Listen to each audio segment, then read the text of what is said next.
I've talked about in other interviews, I worked at those places where they just mass produce art.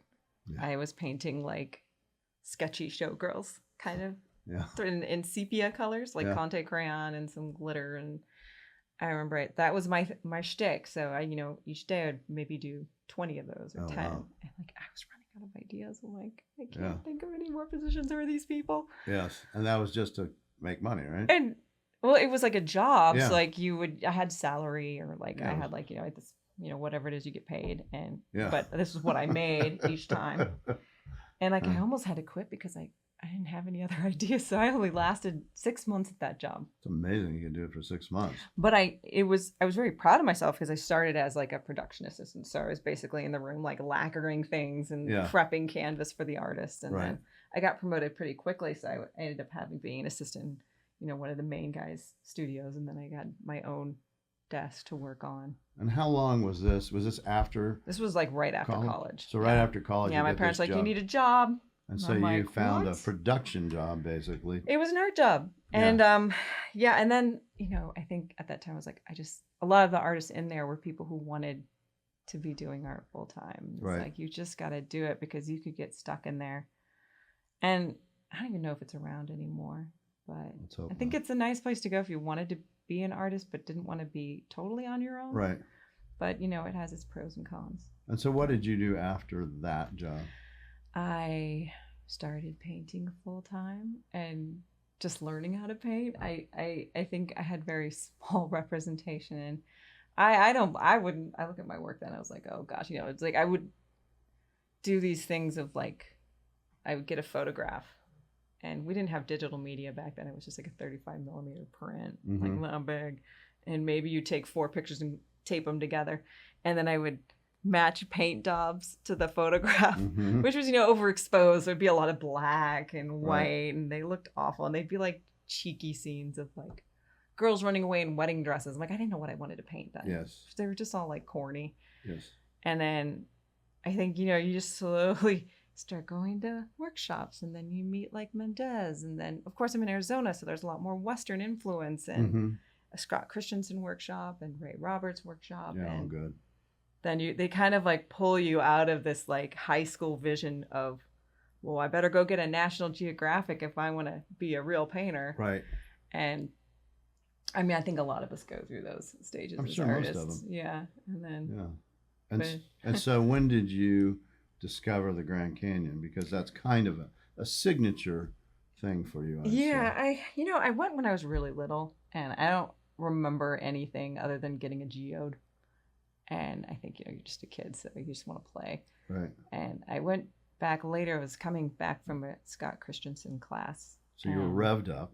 Yeah, I was revved up. Right. I mean, you watched I thought I had painting figured out, or whatever. Right.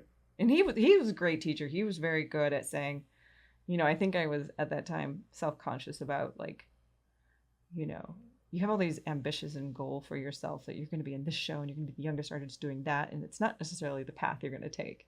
But I think he was preaching at that time to not be concerned with, what clique you're a part of or what you were doing. Just be yourself and paint. And that's good advice. I found that good advice, and I was coming back, and I had, the limited palette, and that's what he was doing, teaching at the time. And there was the turnout for the North Rim on the way home from Wyoming, because it was a drive. Right, I know that. And it was like, actually, I had my dad in my car because he came with me.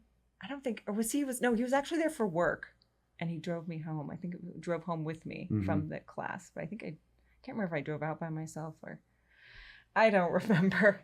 But it's like, oh, let's go to the North Rim. So we took the turn, and this was like October, and beautiful then. Of course we didn't know beans that apparently North Rim, it was the last day of it being open for the season. Right. And the North Rim's generally pretty booked. It's not always, you're not necessarily going to get a place if you just show up there, because you have to kind of make plans. And for some reason we got like the best room at the canyon. Oh, wow. Like overlooking like the rim right by the courtyard, the little plaza area you can sit in. And I did some paintings there, and I don't even know if I still have those sketches, but I only had like that evening in the morning to paint and take pictures. And it was like really I really enjoyed myself. Mm-hmm. And I got back and I felt like it was something I shouldn't be painting because it's too hard to paint. You don't paint the canyon. Right. And I just did these paintings from my tiny little photos. And I think I put them in like, back when I had a gallery out here, it was like Eric Firestone Gallery. Mm-hmm. And they sold really well. So at first that like motivates you to like paint more of these canyon scenes. And then I just kept going up there. I became enamored with this painting from Clark Hollings from, I think it was the Prix de West where the mules are coming down the snow. Mm-hmm. And I was like, I'm going to find that spot and paint it. And I didn't know enough about the canyon. So I was just going to the Bright Angel Trailhead and waiting for this scene. I'm like, where is it? Like, it doesn't look like that. Like, how did he find this scene? Did he make it up? Like, I don't understand. Been at the wrong trailhead for like years. And so I'm like, all right, well, I'm going to paint mules maybe coming up the snow to their corral. And then they cross the train tracks. So this was like in the winter. So I always waited for a storm to come and then I would drive up then. And it was cold and they were late. So I took like my car mat out and I was just like painting and standing on that because my feet would get cold. And it was like kind of like a snowdrift, I think I was standing in, a lump. And then they came through and someone took pity on me, I think, being cold out there. Mm-hmm. I said, here, this is the trail crew's phone number. So if you just reach out to him, they'll let you know when they're coming up so you don't have to wait so long. Right. We became good friends. He now works at Saguaro National Park, Richie Jepfrich. Oh, that's fun. And he was very helpful in painting things like Trail Crew that did Arizona Highways magazine. Yeah, you did the cover for Arizona and Highways, that right? was some good friends of mine were in that photo. So yeah. I knew that was like the big day they were coming out of the Kaibab Trail since it had been closed for repairs for so long. And so I would hike down to kind of like Cedar Ridge area. And It had to be a big deal getting a cover of Arizona Highways.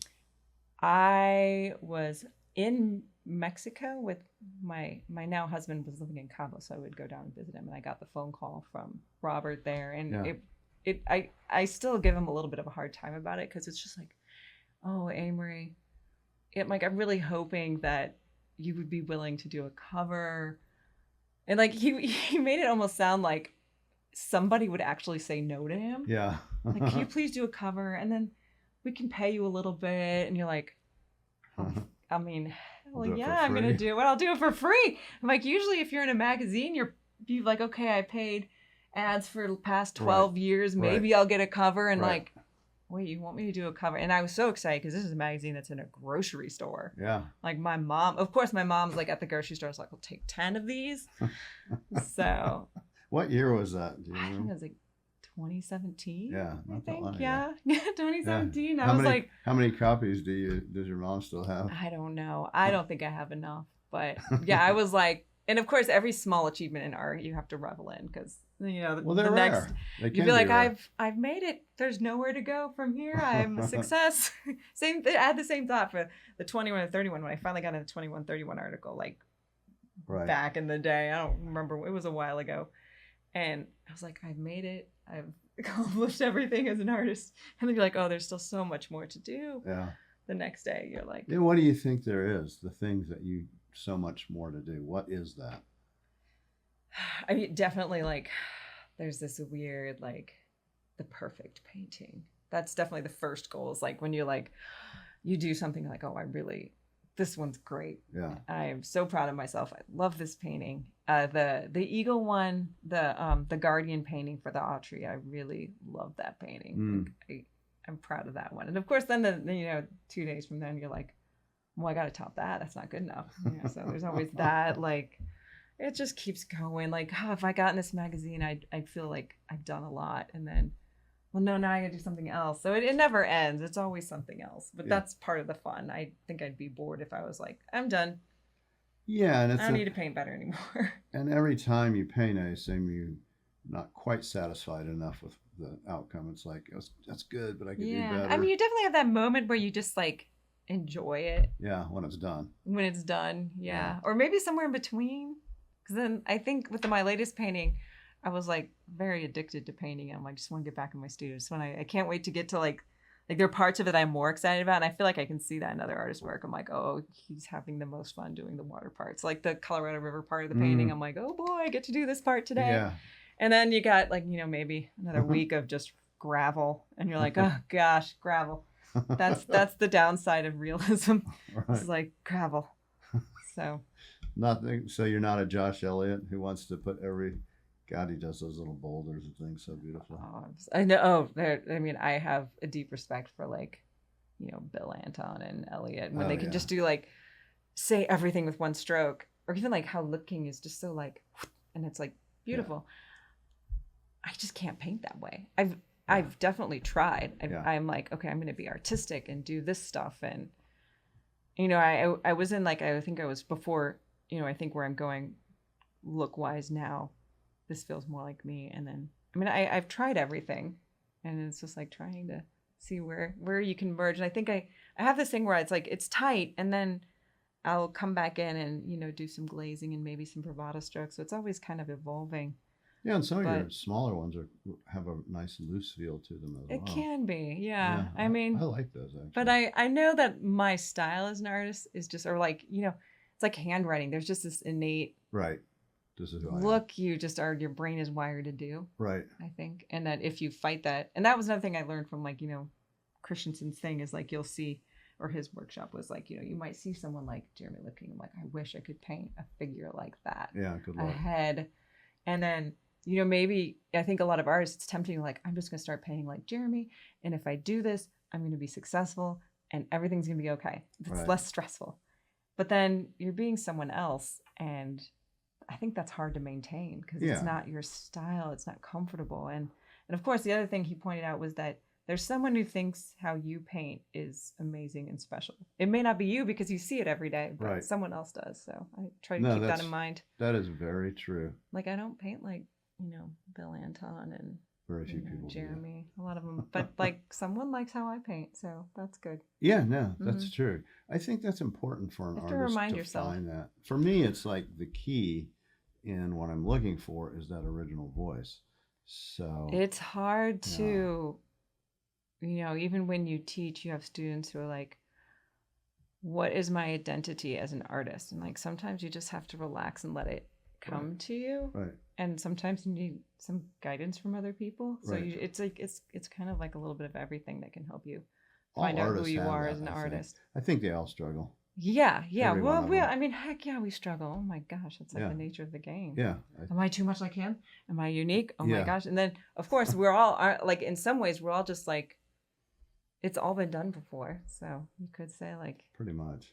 Like where I was in Taos, I'm like, hollyhocks. I want to paint hollyhocks. I'm like, oh my gosh, if I paint a hollyhock, I'm going to look like I'm copying like Logan or everyone else who does hollyhocks. But I also see why they paint them because they're everywhere in Taos. And they're beautiful. Sharp was doing them a long time before anybody else was. But these are like thoughts as artists that you mull over in your head. Like, how do I be original? How do I not paint that's been done so much? And I don't know if you can completely help it. Everyone's going to paint Isis at the canyon. Yeah. You don't have ownership over it. It's right. Or Spider Rock, It's iconic. And it's just that's going to be what happens. But it's interesting, especially with Spider Rock, is no matter how many times it's done, if it's done by an artist with their own unique vision, it's always different. That's true. You have an Ed Mel Spider Rock is going to be very different than Glenn Dean Spider Rock, even though it's the same subject. And or a Stephen Datz or a Josh Gibson. They've all done it. Whatever it is. Yeah. They all. And I wonder if like when you get those artists who are like, I think of it the past when you have like, you might know this better than me. It's just a theory I have, and it's probably all wrong. Is that you get movements like Impressionism because someone painted in that style and everyone thought it was awesome and it's true. Mimicked it, and Dixon then we have something called Impressionism. Yeah. And Dixon did it. Yeah. Yeah, like, is that what maybe like these trends, like, there's some people who you can tell are very inspired by Ed Mel. Like, oh yeah. Is that going to be the Mel movement, in very, very the future? Might be. Yeah. I could see it for, I'm like, well, then that's kind of cool. I can approve that. So. And there's a lot of room to do that. Mm-hmm. There's a lot of different interpretations. Like, how are you not inspired by everyone as an artist? I probably just talked myself in a circle here.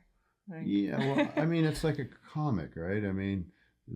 Every joke's been done. It's just how do you do it, right? Yeah. So the best comics are the ones who go deep dive into their own soul and their own trauma and all that stuff. And this is how I see it. Put it on our canvas. And then you do the same. I do think for a lot of artists and us, like, art is a way of communicating. Of course it is. Because I think, maybe some of us aren't very good at communicating in other ways, like or that's socially awkward, introverts. Or that's just how you do it. Yeah. Right? I mean, you can see it in art. I mean, I can see it when an artist is really in trouble or has a problem. No, I can see it in what they choose to paint or how they choose to paint it. Yeah, no, that's I've been, when I think I had a heart, I was like in a funk once and I painted a painting. I was like, oh, that's a very violent painting. Yeah, like, right. Okay. Like I keep that painting in the closet. Like it was just that one time I was like frustrated. And... Oh, you should put that one out. No. No. I'd like to see an image of that one. Oh gosh. Maybe a private image I'll send you. I'd love to see ridiculous. But all artists do that. We have our paintings. I'm like, I can't believe I painted that. Like no one would recognize it as something I did ever. It was like a tiger. It was a lion, oh my goodness. Well, that's how you express yourself, right? A lioness. I mean, that's how you're talking. Your emotions are coming through your hands and through. I mean, that's right. We like to expand our horizons and test different waters. Just not that we're going to commit to it. It's just sometimes it's fun to do something different, I guess, just to solve whatever issues going on in our heads. Yes. I believe that. And it might be infused into our works in some way later. If you ever see someone falling off the canyon, I'm in a rough place. Oh, God.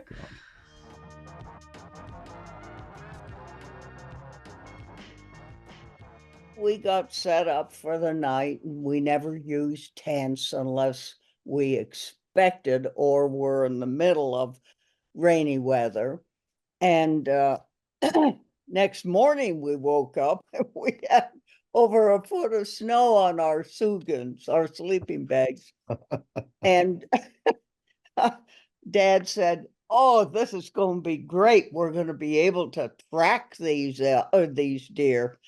And I thought, okay, you bet. And then I started breakfast, just some eggs and bacon, eggs and coffee. Always coffee. Good ancestors of Norwegian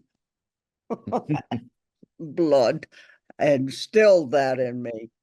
Anyway, we were about finished and a little breeze came up. And then it became more than a breeze and it had snow in it. And then it was really driving onto us. And Dad said, damn it. He said, now we got a ground blizzard. And then he said, no way can we track any animals. He said, as soon as they make a track, it'll blow in with the snow. We won't be able to do it. So he said, we might as well pack up and go home for now. So I was gathering things together. And then I thought, oh God, I said, Dad, wait a minute. I've got to get a photograph. And he said, okay, be quick about it. Just get a wiggle on and do it. So I got my Brownie Box Junior camera, which was hanging on my saddle horn, got it off and ran over to where I had seen the scene that I wanted. And it was the pack horses and saddle horse, my saddle horse, and then the snow kind of blowing the willows beyond on the other side, and of course blowing the horses' tails. And I thought, I want to capture this. So I went back with my Brownie Box camera and I composed the image. Now, mind you, today we go click, click, click. Right. Or many people do. I didn't, because I had to pay to have it developed in town. And I was just a ranch kid. We didn't get an allowance, not on the ranch. You didn't. You get it if you worked out a deal with your dad to get paid for something. And I had worked out a deal with him. So I had a little money to spend on the developing, but it was ingrained in me. I was a one-shot gal. And so, Just get that one shot. And yep. today I think, oh gosh, I could have gotten some other angles. Yeah. So you got took one Hindsight is shot. always the best vision, huh? I said, so you What? took one shot with that, and you're That's right. at 15. So that's all I had. It's interesting to think about it because you still sell that print at 15. So that's almost 80 years of being a photographer. Long time. Long time. That might be a It record. was a passion for me. Had to have been. And did you know it when you got that camera at 11 that this opened a new world for you, that this was something different that you hadn't experienced before? I've never had an experience before of this. And I really think that I had a sense that this was going to open some doors for me to a new world where I could capture this life that I loved so much. Did you start seeing those moments in your life of work and, around the ranch as imagery and going, that's a photo, that's a photo, that's a photo? I bet you did. Yeah, but I didn't have them quite as often as you were mentioning them. Yeah. But no, I didn't have them as often. But yes, I did have them. And they came more often as I got older and had more control over the camera and how to use it creatively. Yes, because even at 15, you're trying to get the heck out of there. You got a ground blizzard going on. It's cold. Your dad wants to go, but yet you stop and say, I got to get a photo. It's kind of ingrained in there somewhere for sure. I mean, you were meant to be a photographer, obviously. Well, I think so. After this many. I really think so. And I think my dad sensed it. He must have. Because he didn't keep on pushing me to get on the horse. Let's get out of here. It's chilly. Yeah. Or colder than a brass monkey's tail in the Klondike. Yeah, as I'm he sure. was fond of saying. And I grew up in ranch country in eastern New Mexico, so I understand, a sense of what your father was probably like. He's probably a man who you're not going to waste time. There's a lot of things you got to do on a ranch. I don't have to tell you that. But, for him to even waste a minute when it's cold and the wind's blowing and it's a blizzard, plus he's got his daughter there, and there are safety issues as well, just of a big blizzard coming in. Yet he somehow said, go ahead, but make it quick. That's right. Get a wiggle on, girl. Get a wiggle on, girl. Tell me a little bit about your dad. His name was Spike. That's right. Spike was what he was called. I get this lovely sense of love and admiration that you have for your father when I read or listen to anything I've seen on you. Can you talk a little bit about that? He seemed to be a very important, pillar in your life. Oh, he was. He was. Dad had gone to prep school and then he'd gone to Harvard. Wow. But he quit Harvard because he heard that there was a young man back here in Montana who was courting the woman that he had started dating. Oh. And he thought he better get a wiggle on and get back here and get married to her pretty darn quick.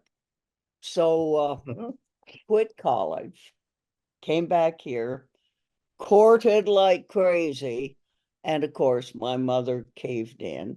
And but Dad had a great sense of humor. You could, she, of course, recognized that. And so I can stand to live with this man with this kind of humor. Yeah, it's important. Humor is very important. Yeah. It really is. And was your mom, she was how many? I know you're fourth generation Montanan, but what was her background? Was she from a ranching family Well, as she well? was born and raised in a little town north of us called Harlowton.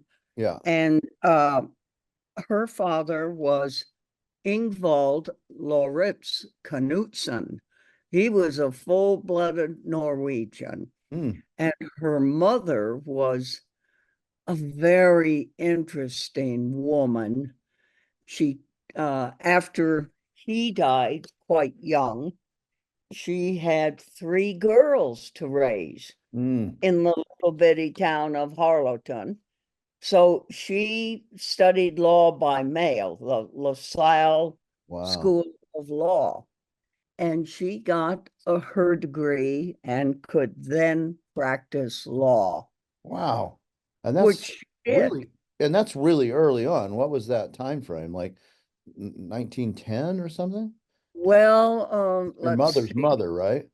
Yeah, yeah. Yeah. I'd say that probably is pretty right. Now, I'm not a mathematician, and math in the head is not something I do well. Uh-huh. But for her to be a lawyer, your mother's mother, at that age, at that time, was actually pretty remarkable. Yep. I mean, they just, Well, I come from a group of remarkable women, I think. And we're going to do a documentary. They're right, finishing one, just finished on me, my photography and my family's history in the settling of the Montana West, or Montana Territory. right. And then we're going to start on one I did, the black and white photographs of Western ranch women. Well, Western means Rocky Mountains, as Right. far as I'm concerned. And that's going to be a documentary on you and the images you took of the Rocky Mountain women of the West. That's right. Right. Ranch women. Yeah. No raising of sheep or goats or anything like that. It's got to be pure quail raising cattle. Though Oh, you can have some horses there for right. sure. So it's interesting because Big Timber was known for its sheep at one time, right? In the Oh, 1895, it was one of the biggest sheep producers around, right? yeah. But I think a lot of big ranches were built originally on sheep. You could shear your sheep twice. So Yeah. you had that kind of income. But when they made enough money, then they shifted to cattle. And the other thing was nobody was bragging about how sheep built this place. Yeah. Well, I mean, I think They that's didn't want to admit it. right. And I think that kind of runs through all ranching communities. Even where I grew up in eastern New Mexico, it was about cattle. And there was a lot of people did sheep, but they didn't talk about that. And I don't know what that is, but you know it too, right? I mean, Yes, absolutely. it's and I don't, do you know what that is? Why is that? I mean, it's almost like it's almost a Well, macho thing kind of a deal. it's kind of like discrimination of all types. Yeah, Sheep were small, dirty because the hide, the hair, the wool picked right. up so much dirt and it was greasy or oily. Yeah, And I just think there was that kind of discrimination yeah, about sheep. yeah, Dirty little things, but you could get a lot of money from yeah, yeah. them. And as you said, they all did a little bit of that probably in the Yeah. beginning to get going because it was easier, cheaper, and My granddad had 3,000 head of sheep, yeah. Well, that probably was 500 head of cattle, yeah. 300 head of horses. horses. Wow. Because he loved horses, and the Army in the various, what do you call them? Cavalry, army, and things like that. Yeah. Well, they had stallions that were thoroughbred stallions. They were wonderful horses, and they made them available to everybody who was ranching at a very reasonable price. Mm. So my granddad built up quite a herd of part thoroughbred horses. And then my dad got into quarter horses. He went down to Texas and he bought a Hancock, a McHugh, and a Wagoner mare, each mare, and then something else he got. And so we ended up breeding those mares for as long as we could to the Army's thoroughbred stallions. So we had really good horses, and you had to mind your manners to avoid being bucked off too. No putting your jacket on, holding the reins in your teeth, or doing something foolish like that. Get you bucked off real quick. Well, and you started riding horses at like 3, right? You were about 3 when they got you on a horse? Yes, that's right.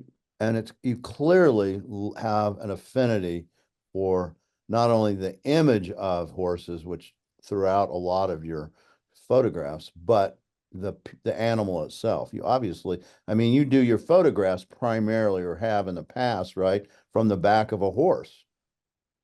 It's the best place. I'm short and slow, and they were tall and fast. So I thought, this is a match made in heaven. But to tell you the truth, I didn't have friends as such on the ranch. Horses were my best friends. And I've loved those animals, and I love them even today. Just remarkable animals. Honest, true, faithful. God, they don't lie to you. Yeah. You can see it in their ears and their eyes when they're thinking about getting rid of you. Yeah. You can read them, and they can read you. Yes. Yeah. And I have a You know about that. Yeah. Well, I think that's all animals, honestly. A good dog is the same way. Yeah. They can smell it, they can feel it when you're upset or have a problem, and come over and put their nuzzle on you and that kind of thing. And horses are no different. And I have a feeling if you're growing up as a creative person in an isolated area, and friends are hard to come by, you're probably a little bit like me. I'm an introvert, and you probably are as well, is my guess, even though you're very gregarious when you talk and things. But I have a feeling you'd rather be in a small crowd than a big crowd. Now, Oh, yes, is that right? Yeah. definitely. Yeah, I would think so. You've got it. And I can see why horses would be such a wonderful companion, and they make just beautiful imagery as well, which is just throughout your photography. I mean, how did you do that one photo with the horses and the lightning coming down behind them? That's, to me, is mind-boggling, that photo. Is this true confession time? Yeah. Okay. Yeah. That is 2 negatives. Okay. I wonder, because I think The light, I have tried for years. That was the same place where we moved our horses out in the fall to the winter pasture. And there was that hill. And oftentimes, not always, but occasionally, there'd be a great lightning storm over there on the mountains in the distance. And I thought to myself, oh boy, I need to get that. Yeah. Well, the horses were over the hill when the lightning decided to strike. Right. Or the horses were just getting up to the top of the hill when the storm came. And so I thought, I'm just sick and tired of waiting around here.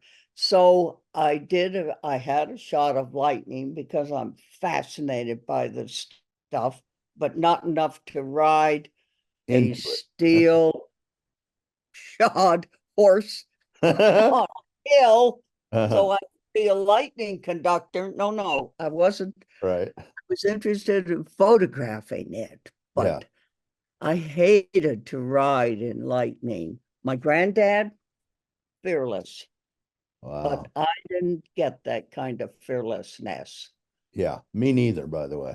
Yeah, I'm definitely stay away from lightning. I've had too many close calls, and you have one or two of those in the open plains in Montana.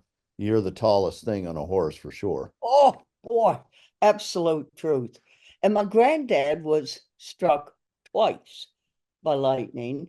Wow. Once it killed the horse he was riding. Didn't hurt him though.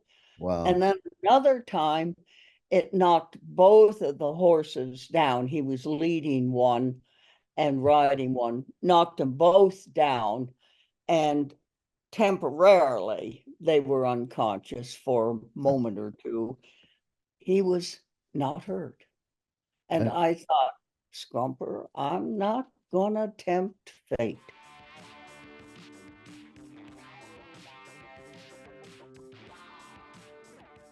I kind of just think about the layout first, if I've got a model and where I want her to be on the page.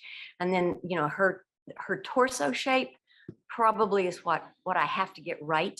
And then her face before I can go on. I get the layout, the way she's standing, the curve of her back.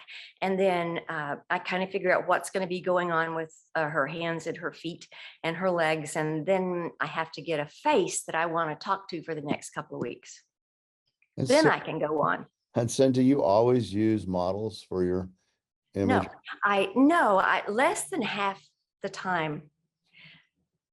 I take photographs of women, and then I do have people come to the studio, but it's getting more and more infrequent. I've unfortunately or fortunately memorized so many people over the years that they just kind of pop in and out of my head. So if I don't have a model around or I don't have a pose, sometimes I just make the whole thing up. I can see that. It works up to a point, but real life has so many better, more interesting, more enticing detail. And the way to get a great drawing is that balance between what detail do you put in and what do you leave out. Right. Do you dream? You could go forever. Do you dream of those faces, by the way? I'm just curious. Not necessarily the faces. I dream more of the context of the paintings or the drawings. And then I pick a face that matches. So you're a very visual person, obviously. Oh, almost exclusively. I would think. Yeah. Because a lot of people can't do what you just described. They can't just visualize a face. You'd be surprised how many people cannot visualize a face, especially one that might not even be, maybe it's just out of your mind, maybe it's not that person, maybe it is, maybe it's a combination over time. Photographs help. They kind of give you a shortcut because you've got it right there in front of you to compare, this eye match that eye, that kind of stuff. And when you're making it up, I kind of have to do the whole thing, just quickly do the whole thing and then step back and go, okay, do the proportions work? Is that how I want her to? Because everything you change influences the mood of the piece. And if you want a very engaged person in your work, then the eyes have to be engaged. And I found that if the bottom of the eye is a little more flat rather than round, then they look more engaged and more interesting. So they're just little things you got to step back and go, is this a passive piece? Do I want a passive face? Is this curious? Is she, what's going on here? What kind of a face do I need? So it's actually tons of fun. And sometimes I'll get something on the drawing that wasn't quite what I thought I wanted, but it's perfect. So I like the little vagaries are what make it interesting. And it is those faces, I think about it, and the eyes especially. I had really not contemplated it, but those eyes do really follow you, or there's something about them. And maybe that's what's so compelling about your pieces. Do you think that's possible? Well, we're certainly drawn to looking at the eyes. I mean, you can just look around nature. There are butterflies that camouflage themselves as bigger beings by having Right. those eyes on. So Right. the first thing you look at when you look at that piece is going to be the eyes. Yeah. So sure.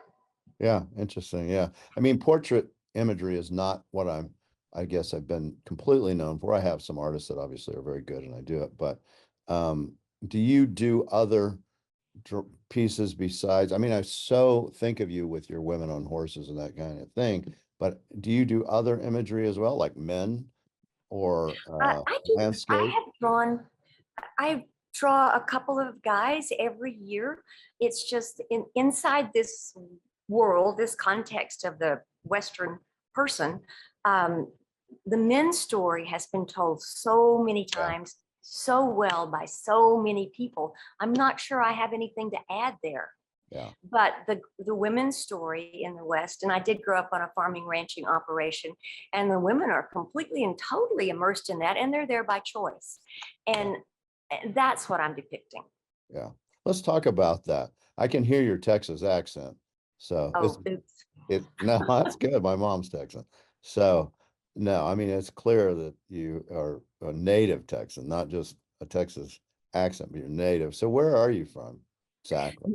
North Central Texas. If you visualize the Texas map, I'm right above Dallas up on the Red River. Oh, that's a beautiful area. Now it is a very pretty area. The window in the farmhouse I grew up in, my bedroom window upstairs, I could see, the only lights I could see were in Oklahoma. So really close to the river. Oh yeah, that's very interesting. And that's where you grew up? It is. And what did your folks do? What were they? Were they ranchers? Yes, farming and ranching. In the 50s, there was a really bad drought in Texas, and my folks decided it was time to get another profession. So they weren't planning on selling the place, but they both went back to college and got their teaching certificates. And so when I was going into the sixth grade, maybe middle school, whatever that was in that school system, they did interviews all one summer and drove all over the place. And at that time, this would have been 59 or 60, maybe. Yeah. New Mexico's pay scale was higher than Texas. Yes. So they took a job in Lovington, New Mexico, which is about as close to Texas as you can get. Well, I know where it is. It's close to where I grew up. Yeah, Roswell. Portales, but close enough. Oh, Portales. Okay, I'm sorry. Oh, wow, you're very close to Lovington. Yeah, so they took a job in Lovington, New Mexico? They did, and so we did the back and forth thing. Every holiday and every summer, we came back to Texas to take care of the ranch. And then back to the school year, we went back to New Mexico. And was that a family ranch? Was that your dad's or your grandfather's? Or it was, yeah, his dad and his grandmother purchased it. And he added to it a little bit. And then, and my brother has it now. And is he ranch it? Yes. That's good. Okay. So that's a happy ending. That usually doesn't happen anymore. Oh, I know. I mean, that's a whatever 3-generation ranch, because I'm sure that was very difficult for your parents, that decision to, we're not making it farming or ranching or both.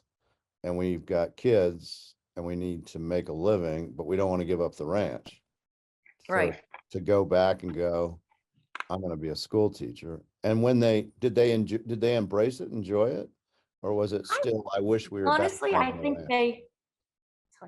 think they truly enjoyed teaching. Dad taught middle school history and social studies. Mm-hmm. So even though I'm a Texan, I really never had Texas history. I only had New Mexico history. It's kind of funny. But yeah, can you sing "Oh Fair New Mexico"? No, I can't any longer do that. But I don't know the Texas state song either. So there you go. And so, Daddy enjoyed middle school kids, so he really loved what he did. And Mom was just a pretty exceptional reading teacher. oh, that's cool. Mother, I think, enjoyed teaching more than Dad because she retired. Daddy retired once, and Mom retired like 4 times. Mm. So she would just retired and keep moving. No, I need to go back. And so, and you graduated from Lovington? I did. That's interesting. And so were you interested, I assume, in art when you were a kid? And if so, how early?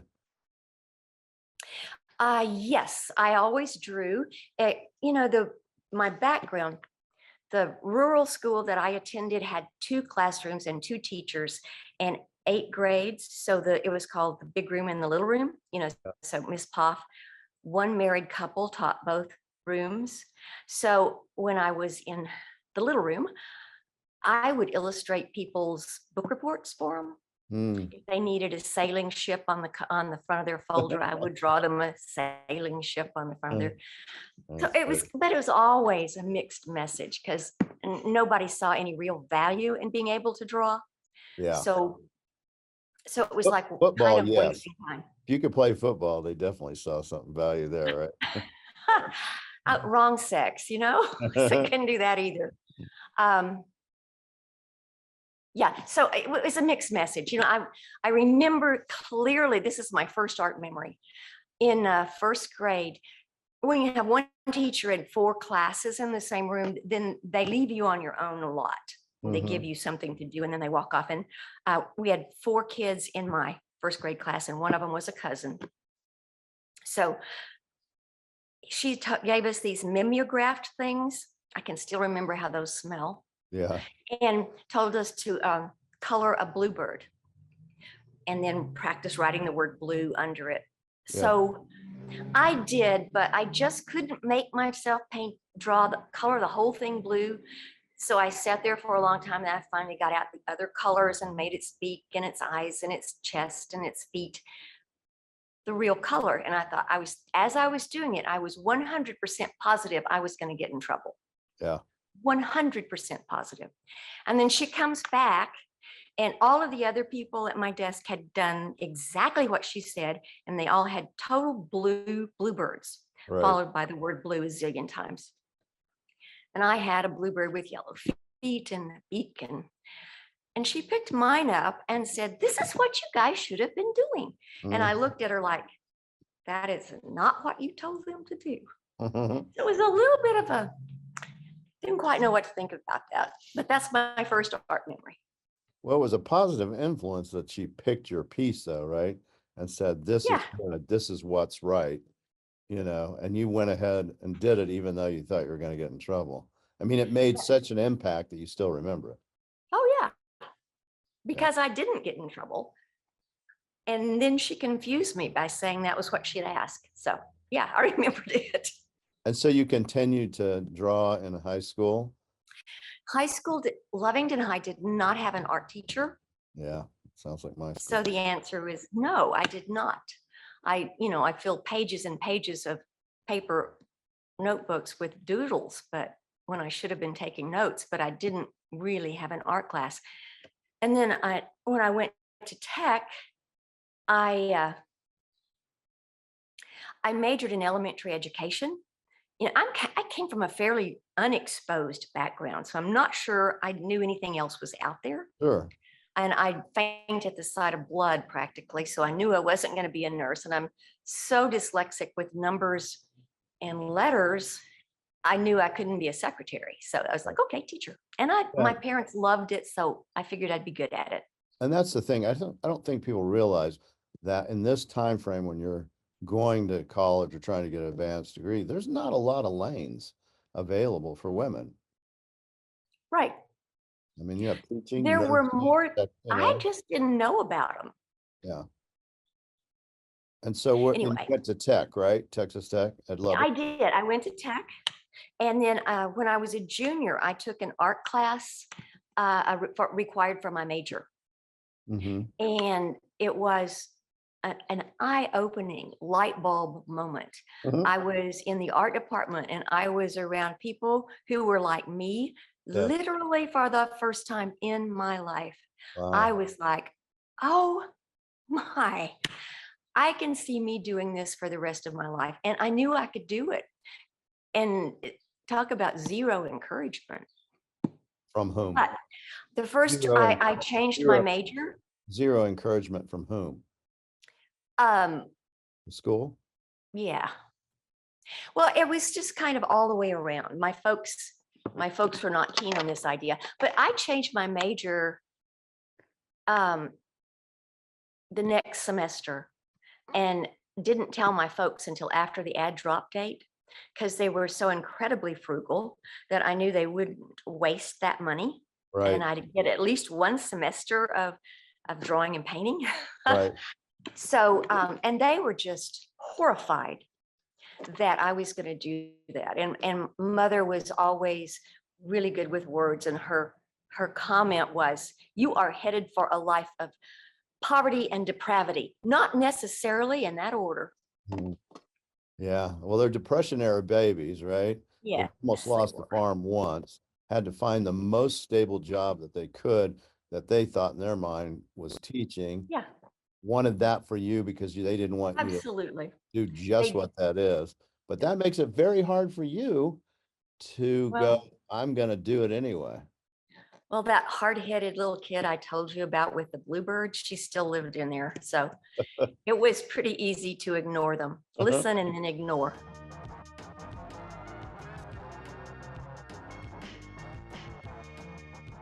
So Dixon comes home from this trip, right? He paints this piece for Joe Coppa for his restaurant. It's a beautiful piece called Lone Bull.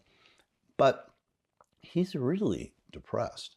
And he's going to get and be in his studio for months, like 3 or 4 months, he's going to hold up. And he writes Loomis and he says, I'm done. I can't be an artist anymore. There's nothing left in me. And Loomis writes back, he goes, you're young, you're fine. Thomas Hill did it for much longer. You'll be fine. You just have to focus and do what you do. And also think about this in 1918. The pandemic flu is raging throughout the world. It's going to kill 50 million people, right? A huge amount of the world's population. And Dixon has bad lungs and he smokes. So I'm sure this is grinding on his mind. He has a divorce. He has a young child.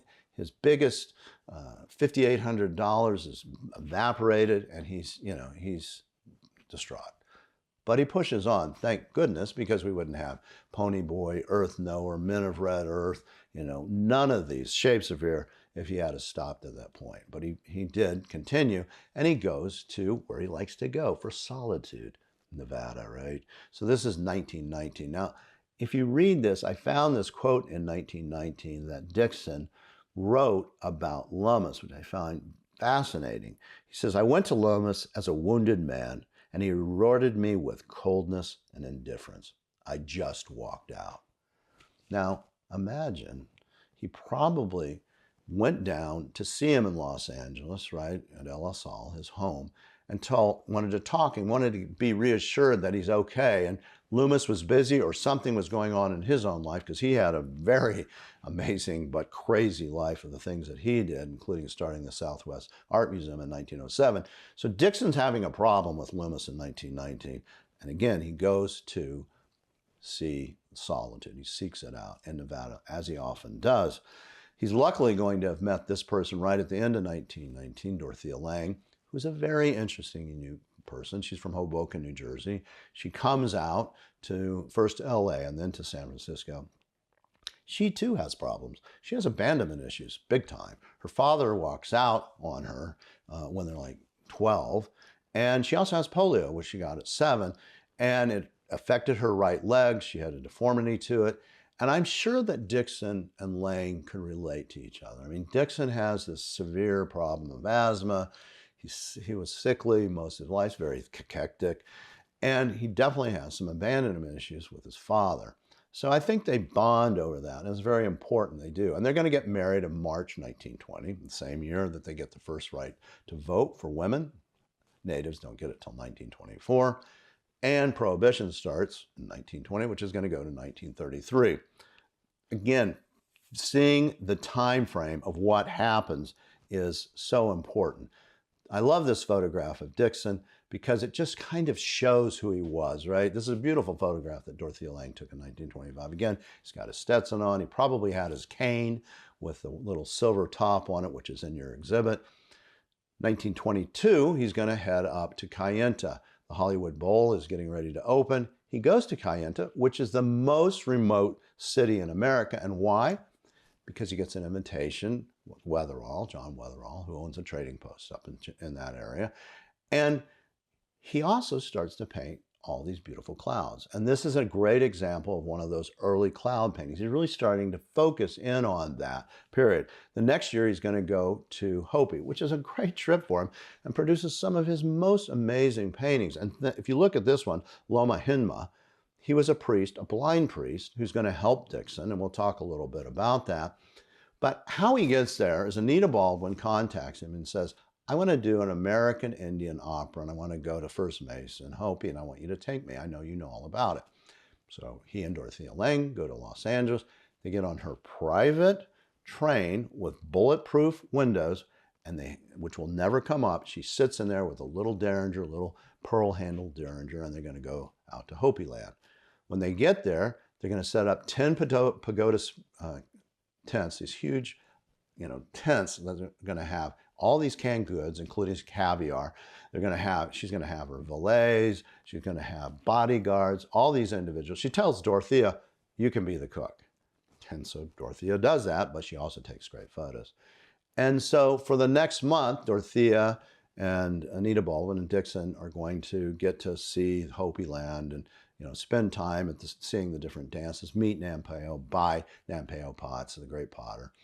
And Dixon basically kind of wanders off right off the bat, and they go back in a month. He stays for another 5 months, again, staying with this man, Loma Hinma, who is, his brother's Namoki, who's also a priest. And it's interesting because they say that in the literature, Dixon had rheumatism, whatever that is. Don't know what that really means because I really don't know if he had rheumatism. But Namoki really works, and Loma Hinma especially, tried to heal Dixon with herbs and different things. And Dixon changes in his sensibility after this time. He becomes much more spiritual, I feel. And he's, a different person after he's going to leave Hopi. He does things like this, paints and draws things of the moment, women cutting meat. Again, he's really being an ethnographer. This is not going to sell, really. It's more for him. Carvers, Kachina carvers. He finishes there, and what does he do? His first book comes out on poetry and 7 drawings by Grabhorn Press. There's only 250 copies, each one with its own original cover. He has a child's book that he puts out at the same time. 1924, he's back in San Francisco, and there's a little, at the Sacramento State Library, he fills out a card. And it's interesting, again, very telling of Dixon. And in it, he says that I do interpretations of the West, right? That's my paintings, they're interpretations. I'm very clear about this. And at the end, he says, the painting titles are superfluous, right? This is who I am, and this is what I do. And then if you look at the card itself, he has different things. He says painter, yes. He says sculptor, no. He says illustration, formerly, not true. He's still doing illustrations, right? And he will be doing them until 1942, the last one he does for the Oregon Trail. Teacher, no, not true. He teaches as well. And then he goes through all these lists, right? He goes, where did you study? Nowhere. No, not true. California School of Design, he did. He might not have been there very long, but he did. And who did you train with? Nobody. No, he did. Arthur Matthews, he trained with him. And what clubs do you belong to? None.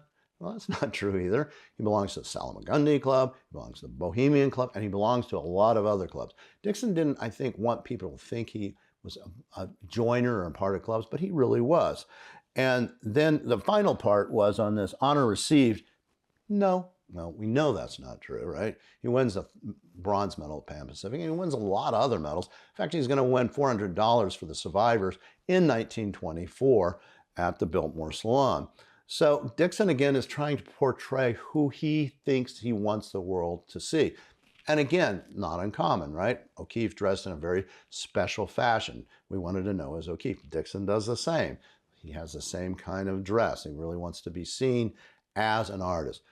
1925, clouds have changed to a much modernist sensibility. This is Cloud World, one of his great paintings.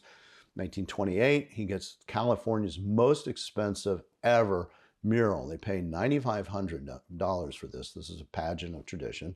He's going to work 4 months in the library. You can still see it. It's there. And he says, I loved it because I was part of the workers, and he really enjoyed that process. That same year, he's going to get the ability to get an invitation. He's going to paint this from LA to Phoenix and meet Chase MacArthur, who's the architect and builder of the Biltmore Hotel, who's a devotee of Frank Lloyd Wright. Dixon gets the commission, which is great. It's a big commission. You can still see it. It's there. This piece is 8 by 25 feet. If you go into the Biltmore Hotel, you go in, take a left. It's right there. They have all these different social events in there. Unfortunately, they never cover it, and it has like finger marks and little scrapes each time. It seems a little worse. And this is called Legend of Earth and Sun. Again, an important thing. What happens? He's supposed to get 2 of these. October 24th, 1929, stock market crashes. And so does Dixon's career, as well as all other artists. They crash, right? In the next 4 years, he's going to sell only a couple of dozen paintings. And most of those will have to be discounted. Most of his money is now going to come from illustrations, right? And he does this. This is called Ghost People. He does this in 1930. It's going to be on the cover of a magazine. He doesn't like it. Something doesn't work. He destroys it. And he does this, Shapes of Fear, which does work and he does like. Very interesting painting. He says when he paints this, he goes, I felt like I had a vice around my neck. So when he does this, he enters it into the San Francisco Art Association's annual event.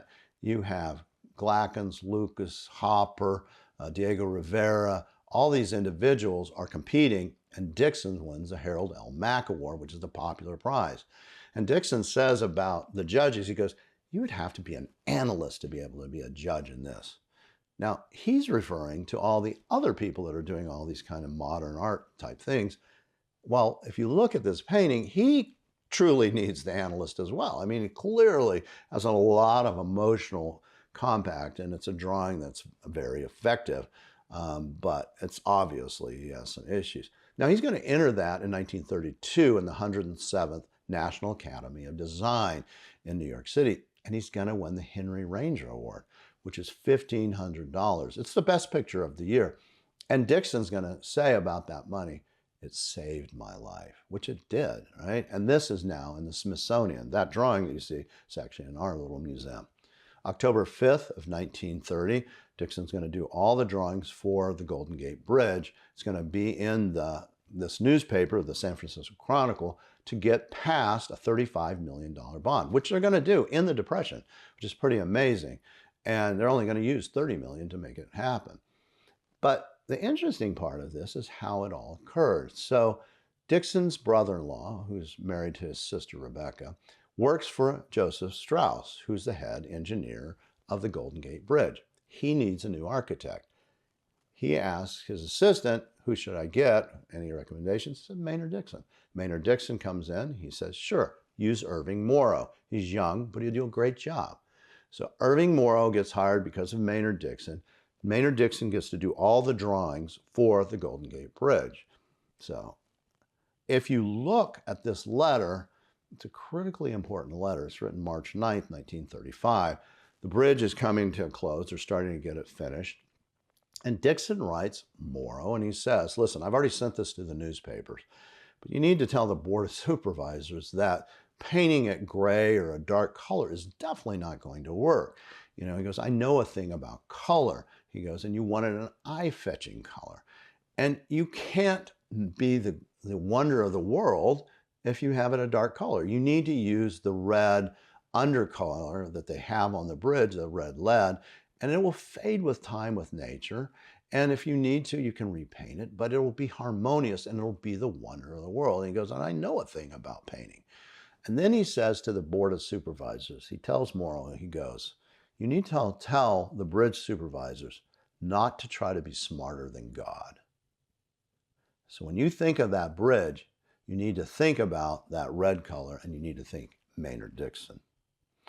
So he goes to New Mexico, and again, there's not much money coming in, but Mabel Dodge Lujan says, come on, I'll give you a studio, come on up to Taos. Dixon's always wanted to go to Taos. Blumenschein had invited him back in like 1912 to come to Taos and be part of the Taos founders in 1915, but he goes, I'm not that person. So he finally gets the opportunity, and he goes there. He leaves and gets there on July the 10th. He's going to stay till January the 15th of 1932, so 7 months. He's got all his children. He's got Dan, John, and Concy there. He paints this, Como se pasa la vida. It looks like an O'Keeffe in a lot of ways. And O'Keeffe was there, right? I don't know if he ever met O'Keeffe. He knew Stieglitz, wasn't a fan of Stieglitz.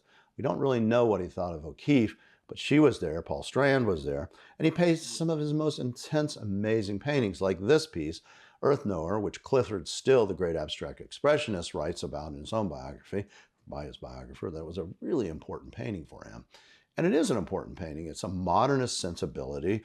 You have this Taos person who is grounded to the earth, and Dixon says the great art comes from native, sensibilities from the earth. And he's going to meet this man, who's Juan Mirabal, and Mirabal's going to say, before he leaves Taos, he's going to say, if you need to come back, come stay with me. If it doesn't work there, I have a free house and you can stay. And Dixon says, I'm coming back for sure. I would be a fool not to come back. But he's never going to, because life changes, right? You're going to have all the things that are going to affect him, including the divorce coming up. So he sees this, the forgotten man, on his way back to California. And he's going to see all this exodus of people, and it's really going to affect Dorothea Lange. And when he gets back, he's going to take a trip in 1933 up through Nevada and to Utah. Again, 33, things are not great. He's not making sales. He really is feeling a sense of depression. His marriage is not going well. So he paints this, Abandoned Homestead. And now if you look at the bottom, I've included a thing there. I think you can see it. And it says, The Bank Wins. Now that was his first title. Didn't sell, right?